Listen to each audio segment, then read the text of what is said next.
The yellow magnetic seed, a new moon in Sagittarius, a Mercury Cazimi, Black Friday, and a journey into multidimensional consciousness and time traveling. Welcome to another edition of the Quantum Compass. I'm Bella Alvaran, and we're here with QuantumPlanet.world to do our Quantum Compass for the next 13 days.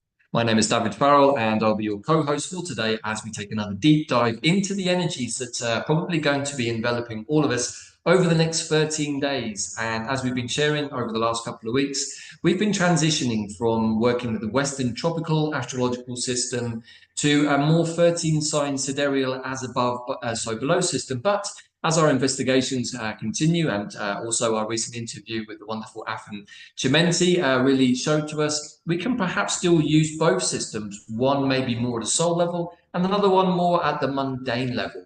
So without further ado, Bella, let's get into what we have in store for us over the next 13 days. Okay. Can we see the presentation there? Good. So it is the yellow magnetic seed, and we are in the process of putting together a lot of information for our new course, which is called Heaven on Earth. And so I just wanted to give you a little bit here about the four.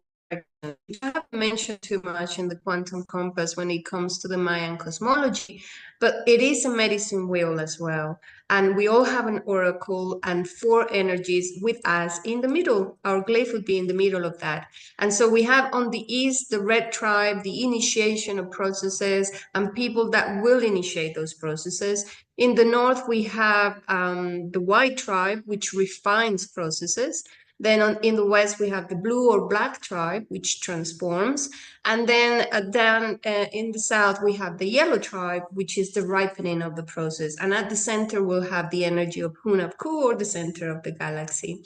I just wanted to give a little bit more of the medicine wheel that is also part of the Mayan cosmology. Right, and of course, any of you who've been following us for a while, or indeed have had your own Mayan glyph reading, will know you'll be one of these four different colors. Now, it doesn't necessarily relate to the color of your skin, but what it does relate to is the different energetic qualities. And yes, somehow actually the four different root or seed races of all humans, the red tribe, the white tribe, the blue, black tribe, and the yellow tribe are all represented here in this cosmological calendar, which is something we're going to be looking at in a lot of detail in our upcoming Heaven on Earth, where we go on a multidimensional time-traveling extravaganza deep into our own DNA and what makes us us. But more on that later. You're right. So, as you know, also as I've mentioned before, we follow a 13-moon calendar, and we are still in the moon of, it's called the overtone moon of radiance, which runs up to December the 12th. And the totem is still the beautiful peacock, which is telling us, be more extroverted, dare to be out there, show your talents. I mentioned the Vava-Voom factor. So dare to shine your light a little bit more. And what have you been learning over the previous 4 moons? You can start to show your light more and more. Right, so we did a bit more of a deep dive into the energies of the peacock in our last edition. So without wanting to recover that ground, please do check the previous episode to get more information on that. But also, you know, this is a chance where we can be radiant, right, and show our wonderful peacock feathers, but also just remember that if we're going to strut our stuff, that we need to be able to walk the walk of the talk that we talk. And so that's perhaps one of the shadow sides of this. But as we move forwards, Bella, into this new cuboid of the universe that we've been talking about a lot, I really feel that this overtone moon of radiance is speaking to us about how we radiate from our center, which of course also leads us back to looking at things like medicine wheels and how we are at the center of our own personal medicine wheel. And radiance and the overtone is telling us mostly to radiate from our heart, not from an ego place, not from our head or our ideas, but more from the heart. And so we are here in the castle, the blue castle, which is a castle of transformation, with this last wave spell of this 52-day cycle, and it's the wave spell of the yellow magnetic seed. And we'll go into what it is about. So the yellow magnetic seed is running from the 28th of November to the 10th of December. And as we can see here, it's entering another one of these critical phases, right? Right. So we are starting on day or kin 144. up to 156. So even the symbology of the number is very important. It's calling to the 144. And we are just about to start. So on the 28th, 29 is day 2, the 30th, which is when the new moon starts, we start a series of galactic portals. So 10 full galactic portals in this wave spell. A lot of connection to the field. Right, so maybe before we move on, let's just take a couple of moments here to reflect on this, because the numbers, the timing, even the energetic impulses, Bella, that we've been taking pulses on, experiencing ourselves, seeing in other channels that we follow, seems to be very much of the moment, because we are now in a new Earth cuboid. And what does that really mean? It means, well, as far as we're understanding it, that the collective intent is now the driving force behind whatever happens in our world. We saw this here in the US recently with the collective power that has changed this, we can say, the face of politics, and we're still all waiting to see how that plays out. But many people that I've spoken to off camera, friends and colleagues over the last couple of weeks, have all said the same thing about it, that there's been a huge upsurge of energy, positive energy, far more than they expected, regardless of what their political persuasions were. People can feel that change is coming, and it's change that has been, we can say, voted for by the people. We the people for the people. So when I see kin number 144, the magic number 144, even 144,000, all of these different elements that are connected to this number, what it makes me think of is that we are now entering into a much more consciously awake and aware phase where we understand as the collective that we are the ones creating everything. No longer do we have to look outside of ourselves waiting for organizations, corporations, figures, government people, etc., to lead the way, normally into something that we don't really want to go into. But we can now change the dial. We can change the script for one that we all want rather than one that we are being given and perhaps don't want. Well, here's where we want people to understand more and more that your thoughts matter, your feelings matter. Everything goes to the unified field and collective consciousness. So the more that people have been waking up and activating their consciousness to the higher realms, the more we have an input into this quantum field that then creates our reality. So we are moving towards where this critical mass, which is the people that are waking up and doing their inner work and visualizing a new earth, we're moving more and more in that direction. Right, and also, as Bella already noted, on day 3, kin 146, that is the new moon in Sagittarius, which we'll be looking at the energies of in a little while. But also, we enter into this process of 10 days of galactic portals, which means that we're much more directly connected to the galactic center, and thus able to download information, blueprints, even new technologies, various other aspects of ourselves much more easily. And of course, when we think about the energy of Sagittarius, it's of the spiritual adventurer. So I'm beginning to think, Bella, that maybe we're at a point where the template, the matrix of the old world is collapsing, and we, the spiritual adventurers, get to decide, maybe by downloading the blueprints from the center of the universe, how our new Earth looks, which I think is pretty goddamn exciting. Yes, I think we're entering the exciting times. So this is the glyph, the yellow seed, in 2 different designs. And it's inviting us to create. It is time to create. So what have you been processing in the previous wave spells that is taking us now to put the seeds on the ground, to plant something? It could be physically, but it could also be in all of those ideas that have been coming up.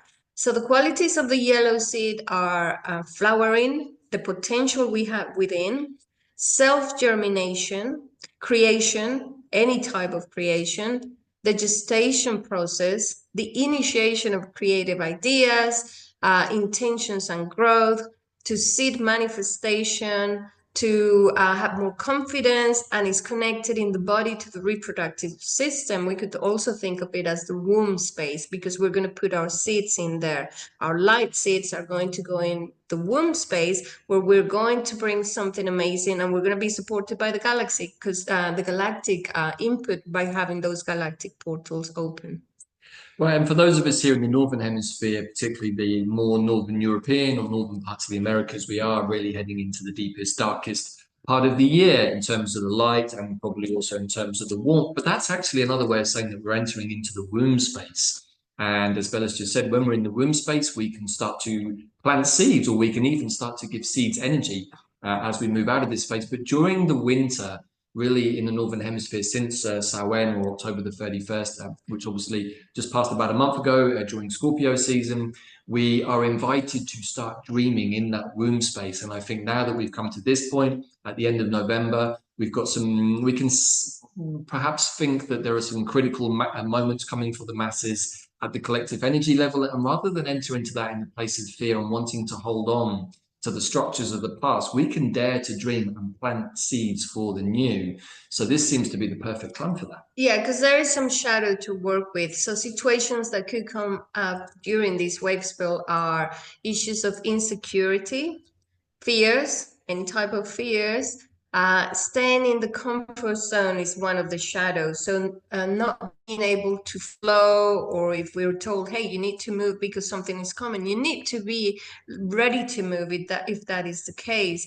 And if you want to grow or expand, you have to expand from your comfort zone. Only seeing limited possibilities is another part of the shadow of the yellow seed, and lack of confidence. Remember, the peacock is telling us, show what you have, show your ideas, and create something new. So as part of the transformation, review all of those things that are in your heart, seed your heart's desires, plant those new seeds with intention and precision. We see where the galactic portals are. So every day you could be doing something special. Seed good thoughts and love, and prepare the fertile ground by developing your confidence as well. Awaken to your dreams and be open to new possibilities. So it's easy to really still try to dream from the place of the old paradigm, Bella. And I think that that's what we're really being encouraged at this moment to think about is, well, am I still going to allow the programming of the past, of the matrix, of the given narratives? Am I going to allow those to be the driving force? Am I going to make decisions based on security, on lack of finances, lack of money? Or am I going to step into a place of trust and flow, understanding that my higher self and all of the beings that work with us, all of the positive beings, even Creator itself, want us to expand into a new Earth cosmic human space? But we can't really do that if we're still holding on to the security of really what we can say is the slavery system that we've all been ensconced in, because it's the only thing that we've known. You know, it is a big jump, but sometimes we have to make a leap forward, a quantum leap, we can say, into a new space to allow the abundance of the goddess, of Mother Earth, and everything that the universe wants us to have, because we all agreed to come and be a part of this experiment. Not so that we could get endlessly beaten up and feel bad about ourselves and downtrodden. Yeah, we have to go through that process to understand that those are the things that we don't want. But what we really want is to have our hearts open to be able to receive the abundance. But in order to do that, there has to be a little bit of a shift at some point. And we're following the guidance ourselves. Exactly on this day, the 28th of November, we start our 6-module course, which we'll tell you more about it. But it's about expanding to to reconnecting with our cosmic human self. Right, we've mentioned this phrase a little bit before. It is something that has come from the Stellar Nations pathway, but we're also understanding our cosmic human self is really when we get to the point of the hollow mind perceiver, or of the fully integrated different strands of our DNA, which actually carry different, we can say, off-planet beings, which really is another aspect of ourself. So a lot of the time when we're having conversations with these different elements of ourselves, we're connecting to our different DNA, which is part of the experiment that we all agreed to be. How can we come in with all of these different strands of DNA from different star systems, different types of star beings, and make them work harmoniously together? Well, we can see maybe from the last 4,000 years that the experiment has been tough. And these different strands of DNA, these different off-planet beings, our helpers, or sometimes our shadow beings, are not helping us. But that's all part of being in duality. And as we start to understand that light and dark are just two sides of the same coin, and that dark doesn't mean evil, but dark can mean the creation space, we're starting to shift the perception at the individual level, but also at the collective level. And that's what's been really exciting for me to see, Bella, over the last few weeks, is the amount of creative expansion energy that people are expressing, and the amount of people that are saying, hey, I don't want to be a part of that system anymore. I don't subscribe to it. It's not working for me. And how can we collectively invoke change through planting new seeds? Right. And let's remember, we are star seeds, and we are here to create. So this Wavespell is calling us to do exactly that. What do you want to create for New Earth? What is your talent? What is it that you have to offer to the world or to your family or to your community? Now that Pluto has moved into Aquarius, we know that all of this power is for the communities and where we have to give power to the networks. And how are we going to reconnect? So we'll talk more about that on the next. And you know what? I just want to invite everybody into a little bit of a game and a challenge. If you made it this far into the video, well done, first of all, because so we can see from the stats that not everybody gets these far into videos. However, if you have, I would like to invite you all in the comments underneath to say, I now invite into my awareness my cosmic star seed self. And if we all put that as an intention, even just in the comments, that alone is going to create an energetic pulsation within your own field, but also it's going to send out a ripple into the collective field. And the more of us that do that with conscious awareness, I now invite in to myself to be re-remembered, reawakened my cosmic human starseed self. By quantum definition, it will happen. So please do that, and also at the same time do hit like and subscribe to help us in our ongoing struggles with the YouTube algorithmic instructions. So as usual, you have the 13 questions for each day. Identify the purpose. So what is it that you want to create? What is the seed that you want to plant in this Wavespell? And there's going to be astrology. There are quite a few important things going on, especially that new moon, right?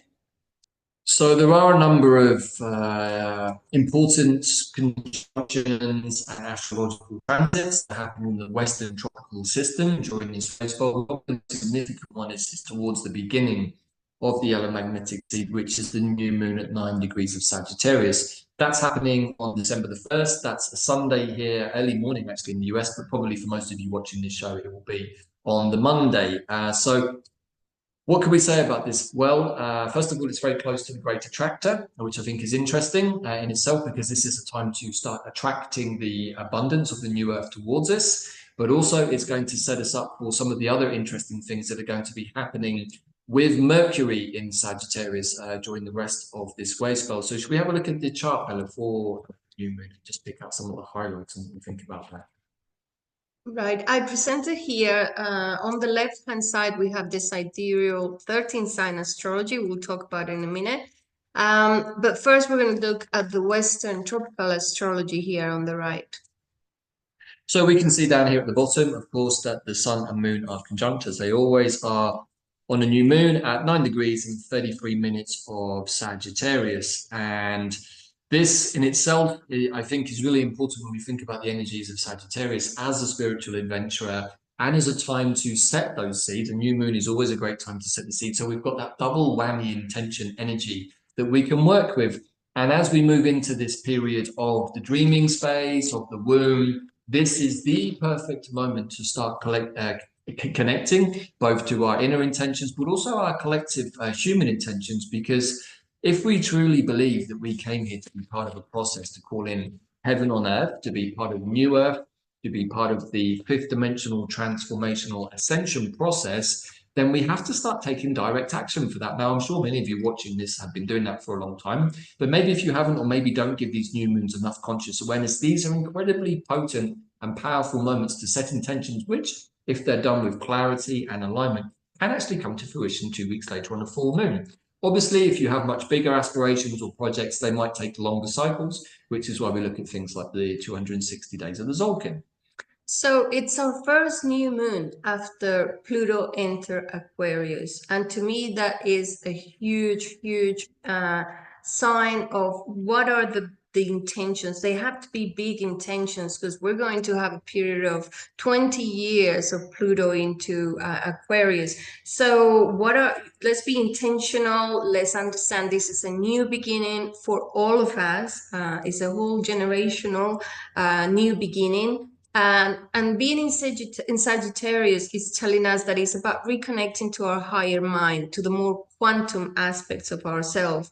Yes, to be adventurous, to connect with new information, and maybe to be able to grasp new understanding, new beliefs, and new ideas that are even more cosmic as well. So we need to be able to integrate all of these quantum aspects into ourselves. Okay, so we'll use this chart here actually, Bella, to also look at some of the other movements that are happening around the time of the new moon and the days afterwards. But I see that you've also circled here the North Node and Mars. Yes, because there is a trine between Mars, North Node, and that new moon. So That's the right. trine with Mars in at 5 degrees of Leo, it's also telling us that, you know, we need to do it with determination, and it's connected to our heart as well. So let's allow the heart to be the driving force moving forward in this new moon of the new cycle that we're starting, so that we can stay on course. Okay, and we can also see here that this new moon is conjunct our friend Hidalgo, the revolutionary, again, as we've often said, working under the banner of the goddess of Our Lady of Guadalupe.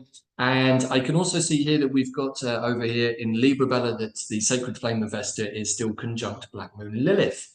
So I think that what we're being encouraged to think about is, again, the reinstallation, the recalibration, the remembrance of the feminine energy, but in a balanced form. It's in Libra, you know, so the sacred flame with the feminine energies, which is also very much connected to the fire. Of course, we've got fire coming through Mars. It's when we're thinking about planting seeds, we need to give it some fire energy because that's what makes it grow. So what do you think? So I'm going to connect the North Node that was part of the trine. Yeah. And I think it's our soul's calling and our future, you know, where are we going as a collective as well, which is, okay, let's all say this new future that we have in front of us, which is looking bright.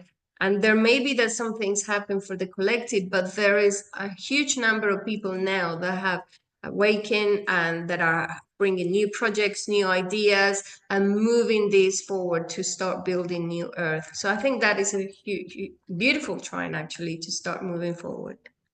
And as I think we've highlighted before, we see here on this particular chart, although not to pay too much attention to the AEC and DC because of the location, but Orcus, the Oathbreaker, is still something in an opposition to Saturn, who's still floundering his way through the watery depths of Pisces and in the process trying to create a new structural form. I've loved this analogy of Saturn and Pisces over the course of the last few months, Bella. It really gives me the idea that even in unusual circumstances or not necessarily something that we're familiar with. I mean, for Saturn being in Pisces, this is not exactly the easiest place to create a structure. But as we move into the collective consciousness energy of unity consciousness, which is really often what Pisces can also represent, we are being forced, really in many different ways, hashtag forced evolution, to come up with a new structure that suits all of us, which is going to be different from the old paradigm. However, if we have agreements, karma, things that we haven't resolved, perhaps even with the old paradigm, with the matrix, now is the moment where those are going to get brought into the spotlight, ready for release or reevaluation or maybe reconfiguration. But also to remember that everything takes time, to be patient. Yeah. I think patience has been one of the big teachings that we've had for the last few years.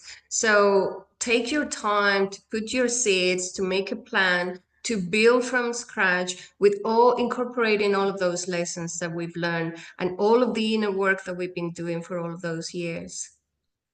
Right, and so we can also see down here very close, or it will be coming closer, in fact, in the days to come, is Mercury now in retrograde since a few days ago. And as it retrogrades back, it's going to meet the Sun, Bella, in a few days for what we would call a Mercury Cazimi, which is a time when a planet and the Sun come into conjunction. In this case, it's Mercury. Now, this is one of the more common Cazimis because Mercury likes to go like the Harry Flatters around the chart, and so it often meets the Sun, particularly because of all of its retrograde movements. But it's going to be in Sagittarius, and perhaps if we just go back a slide, can we just pull up the exact date? So the Mercury Cazimi is on December the 5th at 14 degrees and 27 minutes of Sagittarius. So again, when we think about a Sun conjunct in Mercury, I like to think that the messenger aspect of Mercury is brought forward because it's in retrograde. What is it that Mercury wants to illuminate to us for us to review in the more spiritual sign of Sagittarius? And as we know, there are no coincidences. So they are meeting, this Cazimi is happening exactly on the great attractor. So we're getting all of this information connecting to the great attractor, and getting pumped up forward with all of these new ideas. So I think it's a very auspicious Cazimi there for Mercury. We're going to be able, and during the portals as well, the galactic portals. So on that day, we have full access to all of the information. If you want to ask questions about the ideas that you have, if you want to receive downloads about those, be fully open on that day so that you can plant the right seeds for you and for the collective as well. And as we've been investigating, and Bella has a chart here, which we'll go into in a minute for the Sidereal, I think we're all starting to realize perhaps that the Western tropical system maybe is showing us where it has some weak points or things that we need to investigate. And one of the things that we've been sort of almost programmed with is to fear Mercury retrograde season. And actually, really, as I've come to observe over the last couple of years, the retrograde processes can be tough, but that's only because we have to review stuff, maybe stuff that we haven't resolved or we haven't dealt with. But because of all of the activities of the sun at its solar maximum with the solar flares and solar winds, which seem to have died down a little bit in comparison to a couple of weeks ago, what many of us have felt is that the sun energy went in through the toroidal field of the Earth into the magnetic center of the Earth, ready for dissemination at a moment, I guess, when the sun feels like it's appropriate, Mother Earth feels like it's appropriate, and maybe even our inner Earth brothers and sisters who we still have to meet at some point on the future timelines that we're all working towards. So it makes me think that this is a moment where, with collective intention, with clarity, we can communicate with the sun, we can communicate with Mother Earth, and we can communicate with our galactic brothers and sisters. Mm-hmm. So very, very important time, as Bella said, to really be open to receive. And then perhaps if we just go back again, Bella, look at the slide and see what the other ones were. Yes, so Mercury then goes into a slightly more difficult aspect, which is 1 degree further back as it continues its retrograde process, where it's going to be in a direct square with Saturn. So as we just talked about, Saturn in Pisces, Mercury in Sagittarius, and squares are sort of a more tense point where something wants to resolve itself or to get shifted. So what do you think, Bella? What's your intuition telling you about this? Is it that we're going to learn something about the structure of our world? Is it maybe that Mercury, the communicator, wants us to show how we need to restructure our communications, our media, perhaps? I think what I'm seeing is that there's going to be an overload of information and maybe a lot more disclosure coming out. And Saturn is probably going to make us slow down with our plans, take it easy, digest little by little, too much information, just take what you need and start building up. Take what is good for you, take what is useful, but don't overload yourself and take your pace, choose a pace for you and your projects that works for you. What I find interesting about this, and without wanting to go into any kind of a fear place, the first day of this Wavespell is connected here in the US to Thanksgiving, which is a day ahead of the so-called sales phenomena that is Black Friday, which I think is a very strange name to give something.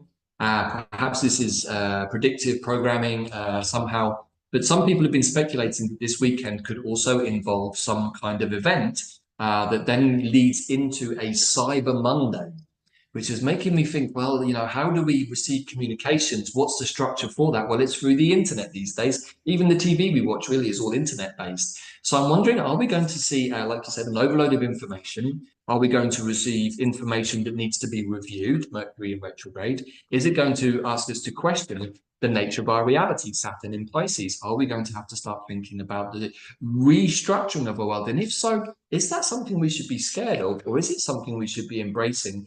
As the new moon in Sagittarius suggests, which is to be adventurous, to be bold, to be of our higher mind. Because when we're in our higher mind space, we understand there is nothing to be afraid of. In fact, all there is a creative space guided by the higher dimensional aspects, indeed, of ourself and of creator. And we've seen with the cryptocurrencies going up like crazy for the last week or so. That trine between Venus and Uranus in Taurus is probably provoking more of that. And that trine is going to be there for a few more days. So I do see a lot of volatility of things going in the cyberspace.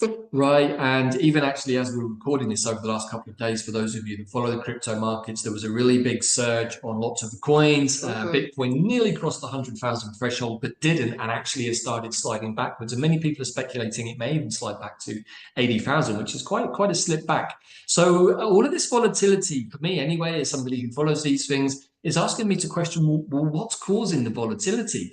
Is it just collywobbles, people getting the fear? Is it maybe a movement of big whales, of we would say, you know, people taking money out, pumping and dumping? And if so, who are those people? And are they connected possibly to the revelations that might be coming out of places like Hollywood, the entertainment industry, the political space? And how so is all of that connected to the finances? And maybe even how is that connected to some of the war theaters that perhaps are now coming to their conclusion or their concluding point? So that also then kind of, I think, Bella, leads into the final transit that we just want to flag up, which is coming a little bit later in the Wavespell, which is when Venus, who on this chart is at 23 degrees of Capricorn, is going to come into a conjunction directly with Pluto at 0 degrees of Capricorn. Sorry, 0 degrees of Aquarius. If you just go back on the slide, that happens on December the 7th. So just a few days before the end of this Wavespell, on, I guess, what would be the day of manifestation. And in many countries, I know in South America, they celebrate on December the 7th and the 8th, the return of the light. And it's very connected to the divine feminine. And so they put candles out and they kind of pray to the Virgin Mary and things like that. But it's very connected to the light of the divine feminine, the celebration. So I think it's beautiful that it is actually Venus that is conjuncting Pluto on that day. Is also like, okay, I'm going to be the first one that it jumps on the new boat of new Earth. I think it's quite an auspicious thing. I think so too. When I think about the energy of Venus and Pluto, my mind goes to the energy of the goddess, to the fifth dimension. And Aquarius is the new age, we can say, the new world. It's higher mind thinking. It's the future technologies. And there are many people out there who've been questioning the integrity of the technology, the artificial intelligence even of the new Earth, of the new world. And is it something that we should trust? Is it something that we can be integrated? So I think perhaps what we're being given here is the opportunity to contemplate that from our hearts and say, well,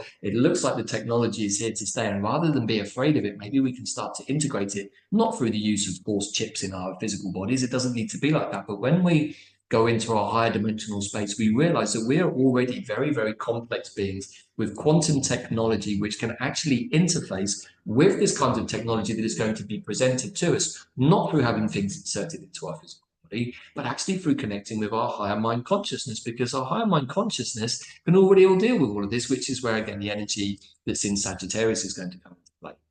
Good.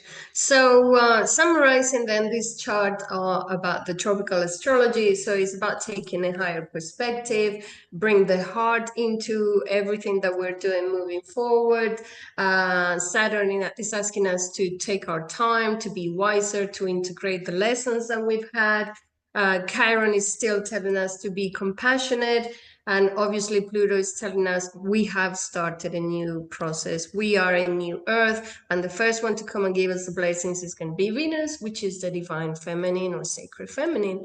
So talking about this sidereal 13 sign astrology, the research we've been doing is telling us that the tropical astrology is giving us the mundane aspects of things, the day-to-day, the 3D part of astrology. But when we look at the sidereal, especially with the 13 signs, we can see that we're connecting to the more soul aspect of things. And what is happening in the sidereal, that this new moon is going to happen in Scorpio, and the retrograde of Mercury is actually going to happen in Ophiuchus. And all of this is, Ophiuchus is in the center of the galaxy. So this process and this new moon is really, really important because we're connecting to the center of the galaxy. Right, and I can't remember exactly the degree, but if I'm not mistaken, the Sun Moon conjunction, the new moon, is pretty much conjunct Antares. Yes, Antares, which is in the heart of Scorpio. In the heart of Scorpio. That's so correct. That's really where we start to link over into the 13 signs of Ophiuchus and start to open up this doorway. And I think for me personally, Bella, what I want to say at this point is what I'm seeing in the tropical, let's call it mundane astrology of the 3D world, we're being offered this gateway into actually working with a new aspect of ourselves, which is what we're seeing with the sidereal astrology. And as we've talked about sometimes humorously, is that we're going to change signs. And for those of us who perhaps have Scorpio as our sun sign, as we've talked about before, we're going to switch into a more earthy sign of being Virgo, which again is related to the goddess. So I think for me personally, this might be a point where I'm going to make a conscious decision with new seeds to actually start embracing the sidereal aspect of myself, my cosmological star seed self, as a way of actually flipping the switch on what I've been working with as a transformational alchemical Scorpio being into something that's much more grounded and rooted into Mother Earth, where Venus in Pluto can now start to come through in a different way, from the mundane astrology into a slightly different aspect here with our star self. So what Zach said to us about the use of the sidereal astrology was that it would add another dimension where we'll be able to look at the more soul aspects, the connection to our soul and the higher octave of things. But you could use both of them because the tropical will give you more of the 3D day-to-day situations. Right, so when we're thinking about adding an extra dimension, I think that the Ascended Master Zach, who of course we've done conversations with before on his channel by our friend Janet, he really was suggesting that this is not just a turn of phrase, we're actually looking at adding another dimension. We're actually adding the possibility of a 13th dimension, which when we double that comes to 26, which of course is where Zach himself transmits from the 26th dimension. So this is a being who knows what he's talking about and is sharing this information, sometimes cryptically, but deliberately to point us towards different ways of evolving ourselves. And when we introduce the 13 signs, particularly with the fucus, but most of all, as we're going to show in a minute, with the energy of the serpent, we're actually directly connecting with a part of our DNA that is connected to our Nibiru or Anunnaki ancestors, who actually are also part of the genetic makeup, part of the genetic experiment that we all agreed to be a part of, and they agreed to be a part of as part of the group that wanted this experiment to happen. But also they represent the male and female aspects of the serpents. The higher aspects of the male serpent being the teacher, and the higher aspects of the female serpent being the healer. So I feel like we're moving into a new phase where we can start to embrace these higher aspects of our own serpent selves. I agree. So one of the things that we've been talking about with integrating Ophiuchus or integrating the Serpent's constellation, because it's, according to Zach, also what you want to integrate, because it is the tail of the Serpent's constellation, the one that is connected to the center of the galaxy. So what we've been talking about is integrating the male and female serpent aspects of ourselves, where the healing comes through the female serpent and also the tantra and all of these connection to our body, and the teachings come from the male serpent aspects. Right, and I guess with Venus conjuncting Pluto in whichever system we use, we're also being invited to look at the shadow sides that Pluto wants us to see, and maybe that's also where some of the revelations, Mercury, Saturn are going to show us how some of this energy has been abused or misused for manipulative purposes, which don't serve us any longer as part of the narrative, as part of a dualistic experience. We can say, you know what, now we're ready to step into a much more cohesive, conjoined experience, particularly when we think about the energies of Tantra coming from the female as the healer, but also from the point of view of the teacher, the higher notes of sacred geometry, the higher notes of time travel, of the white wizards, of the time traveling magicians. All of this stuff is something that can now be brought into this realm consciously with awareness to us to start thinking about how we're going to transcend the traumas of the past, but also transcend ourselves and elevate ourselves, or elevate, as Zach would say, into something much different, much higher, all of our higher notes of our DNA being reconnected. But it's really through the conjoining of the masculine and feminine, which in turn then creates the Christic consciousness, that we get to be able to do this. I would also read this sidereal moment or sidereal chart with that it is telling us, you know, the new moon is in Scorpio. So what are the higher notes of Scorpio that we can now integrate? What is it, out of the information that we can review coming from the center of the galaxy and coming from Ophiuchus? So what is it that we need to review to elevate all of this information for the next part of the soul journey? Okay. Right. So with that in mind, we just want to take some moments here to share how we're harnessing all of this energy, utilizing probably material that many of us have come across before, but to elevate it or elevate it into a new space, a place of multidimensional consciousness that really brings heaven down to earth.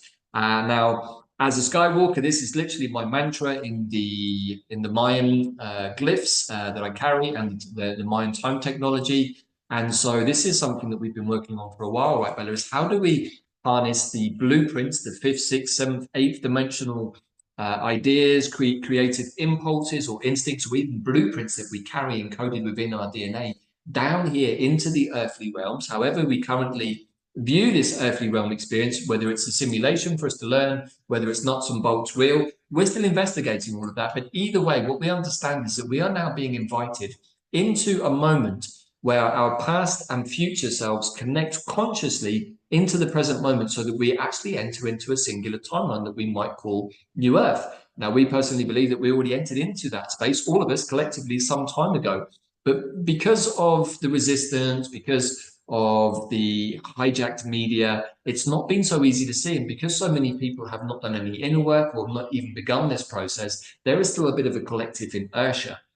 So Heaven on Earth is going to be a six-module course over 6 weeks, starting this coming week on November the 28th, or the first module rather was released on November the 28th. And we're going to be looking at how to work with our own inner medicine wheels as a navigational compass here on New Earth, but also how we start to connect with certain aspects of our DNA. In this case, we're going to be working with our inner elemental beings. Now, the inner elements are deeply connected to what we would call the primordial dragon DNA, which is really some of our oldest, if not our oldest DNA in this experiment.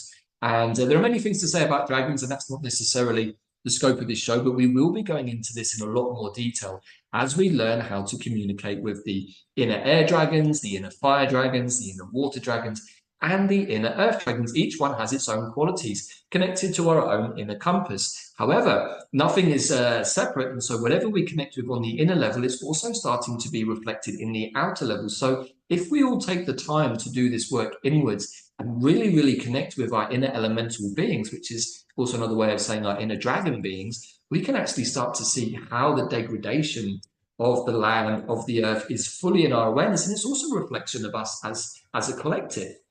So this is what we've got coming up. We'd like to invite you all into this, a shamanic and alchemical guide to living in New Earth. It does exactly what it says on the tin.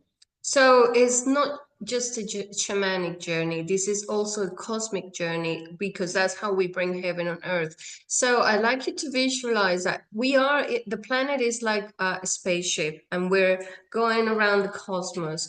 But the earth has just shifted the frequency, and now we need to adapt our suits. Our avatar has to be upgraded so that we can be part of that journey that the new earth is about. It's about inner balance of our elementals, so that we can raise our frequency to that level and bring all of our cosmic codes into our bodies.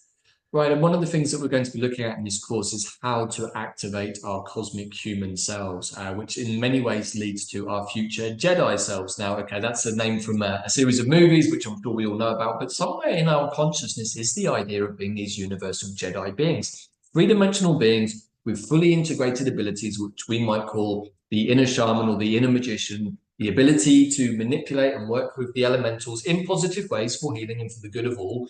But how do we get to that place? Well, technically, we're already in that place because it's already happened, and that's our future cosmic human selves. But as we've been talking about, the past and the future are all happening right here, right now. All we have to do is learn how to access that. And the only way to do that, at least as the initial steps, is to go inwards and start connecting with those aspects of ourselves that are deeply connected to the earth, but also connected to the other star systems that some part of our spirit resides on, which is where we kind of lean heavily into the work of the stellar nations, which we've talked about a lot. Because when we look at our Antares code and we see how our dragon stars are mapped out, we can actually see which of the elements we've come in with more strongly than others, maybe which ones need more work. Now, generally, most people are going to have some aspects of their elements slightly out of balance. But it's much more than just stellar nations, because on this course, which I'm actually pretty excited, because we're bringing everything we brought through quantumplanet.world and even quantum plant healing. We're integrating the plants, we're integrating the time traveling, we're integrating the geomancy, we're integrating all of those different aspects that Cosmic Human needs to integrate all of the codes for this new process of being on New Earth. Right, and so the reason we mention stellar nations is that we have these star aspects that we're connected to, but really they're just a reflection that we can understand, the same as we can from our Sidereal or our Western astrology, about the innate coding that we all carry. So we all have DNA, it's all slightly different, but it's all made up of pretty much the same building blocks, but with some unique differences, which is what give us, as soulful beings, the differences that give us our personality, so that we can be the individuated drops of consciousness in the collective sea of consciousness, which is somehow also Saturn in Pisces. And how do we maintain our structure as individuated sovereign beings while also being part of the collective unity consciousness? And so this journey, this course is going to also explain all of that. We're also going to show how time travel is possible in these initial preparatory steps by understanding that where our consciousness goes, our intention goes. And if our consciousness is able to perceive different parts of ourselves existing in different realms, different dimensions, we're starting to go into the world of bilocation and bifurcated consciousness, really, we can understand, which is all part of ourselves. So also want to just point to something that we did recently, which perhaps will start to give you an idea of how this has already been put in front of us by going back and watching some of the classic movies that are Back to the Future. Now, if you watch those, you'll start to understand that actually we have already been doing this. It's already been shown to us. And that some of these movies, very clever as they were, and as many of us are starting to see, most of the movies that have been put in front of us are actually trying to tell us something. So what we're seeing now is learning how to decode these and actually also understand that many of the dates that were put into those movies have actually been very, very significant in the last couple of weeks. And one of the interesting things I think, Bella, and the reason I mention this is that time travel and how to do it is something that is becoming a very, very hot topic. And not just on our own shows, but actually across many other channels. And it tells me that it's in the noosphere. Of course, because part of being a cosmic human and to become these new beings that we are transforming ourselves into, we'll have those abilities, because we are multidimensional, and we're just about to start integrating all of that into our daily life in this 3D body as well. As our consciousness expands, we'll also activate our whole mind perceiver, where we'll be more telepathic, clairaudient, all of these different skills that we've had, and they have been in our dormant DNA, but they call it junk DNA. They're now going to come online as we are receiving much more light from the center of the galaxy. That's why it's important to do all of the work that we've been doing of inner work, shadow work, get rid of all of the density, limiting beliefs, make sure you remove all of those and start integrating and expanding your consciousness with the part that is cosmic, because that is also part of who we are. And until we integrate all of that, we won't be able to step into the new reality that we want to create of new Earth. Right, and part of the whole remit of us putting the quantum compass out is to show that when we start to see the energies coming towards us by using these different navigational tools,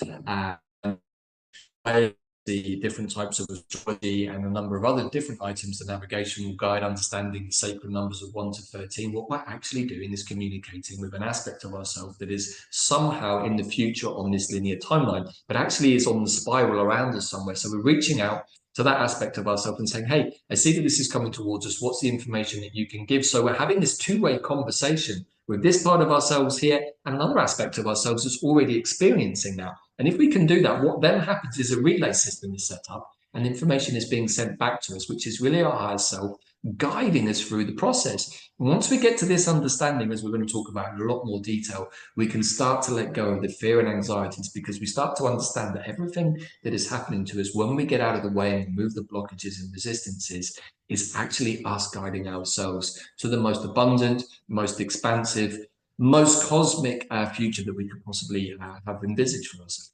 So this is what our guides are now showing us as the next step. We did a lot of healing with plants with quantum plant healing. Then we were guided to a series of courses and expeditions at the Path of the Jaguar, the Rainbow Bridge meditation, the navigation guide to quantum consciousness. And now it feels like we've landed and we need to set our compasses so that we can move forward with our new suits, our new cosmic human suits, on a new higher vibration Earth. So on the practical, more logistics side of this course is a mixture of a course and an immersion, because there will be interactive calls and there will be a module released every week. So if you want to join us, you can join us at any point. Right, as you can see here, the URL for that is quantumplanet.world/heaven on earth. We hope that you can join us. But moving forward, we also want to share a little bit, I think, Bella, with some plans to come into our awareness. So should we have a look at that? Yeah. All right, so as part of this journey and as a way of integrating all of the stuff that we've been doing on quantum plant healing over the last couple of years, we want to show you the 5 plants that we're going to be working with in the different directions. So over here, we have our wonderful seed head, which is directly connected, of course, to this Wavespell. We have our old friend Dandelion, the time-traveling specialist, who is going to be really our initial guide through this process, as indeed he has been for most of the last few years. We also have our dear friend, the spiritual warrior Nettle, who is deeply connected to the element of fire and will be our guide into the inner elemental world of fire. We then go across over here to the beautiful Lady's Mantle, a plant that's not so well known about, but really, as we can see, deeply connected to water and how to work with the consciousness of water, but also, as her Latin name tells us, Alchemia, that she is an alchemist. So this is a plant that is going to show us how to work with the inner element of water. We then go to another plant, which I highly recommend at this time of year, which is the elderberry tree, or the elder tree, or the elder mother. In fact, just started myself on a course of elderberry syrup, which is really, really good for this time of year because it's got so many powerful immune boosting qualities to it. And of course, this is a time of year when there's a lot of stuff flying around, our bodies get cold, and we want to give our immune systems a boost. So regardless of anything else you might take away from today's video, highly recommend getting some elderberry medicine into you. But she is going to be our guide into the earth energy because she has a deep connection to the earth.